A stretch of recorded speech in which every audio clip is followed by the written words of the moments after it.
stroke is a major disaster, and once that happens, life can be miserable. Now, here's a patient who had a stroke 5 years back. Now, look at him. 5 years stroke, and can you money? ಈಗ ಮಾಡಿ ಈಗ ಇದಕ್ಕೆ ಕೈ open ಮಾಡಿ open ಮಾಡಿ open ಮಾಡಿ ಬಿಡಿ ಬಿಡಿ ಬಿಡಿ ಬಿಡಿ ಕೆಳಗಡೆ ಮಾಡಿ ಈಗ ಮಾಡುದಾ ಹಾಂ ಬಿಡಿ ಬಿಡಿ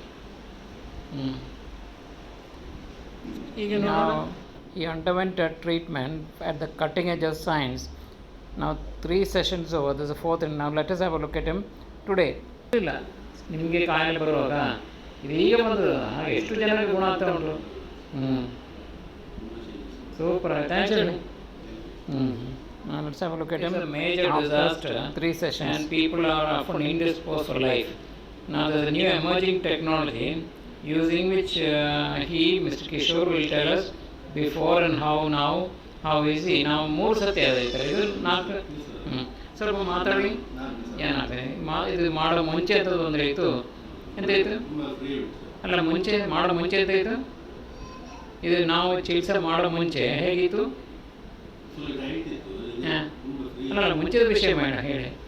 ಮುಂಚೆ ಎಷ್ಟಾಯಿತು, ಎಷ್ಟು ಕಷ್ಟ ಇತ್ತು? ತುಂಬ ಕಷ್ಟ ಆಯ್ತಲ್ಲ. ಆವಾಗ ಎಂಥ ತೊಂದರೆ ನಿಮಗೆ? ಇದು ಮೇಲೆ ಬರ್ತಾ ಇರಲಿಲ್ಲ. ಹಾಂ ಈಗ ಹಾಂ ಆ ಕೈ ಮೇಲೆ ಮಾಡುವ ಈಗ ಹಾಂ ನೋಡಿ. ಅಯ್ಯೋ ಹೇಗೆ ಆಗಿದೆ ಈಗ? ಫಸ್ಟಿಗೆ ನೀನು ಅಂದ್ಕೊಂಡ ಹೇಗಿತ್ತು. ಬಟ್ ಆವಾಗ ಇಂಥ ಚಿಕಿತ್ಸೆ ಇರಲಿಲ್ಲ.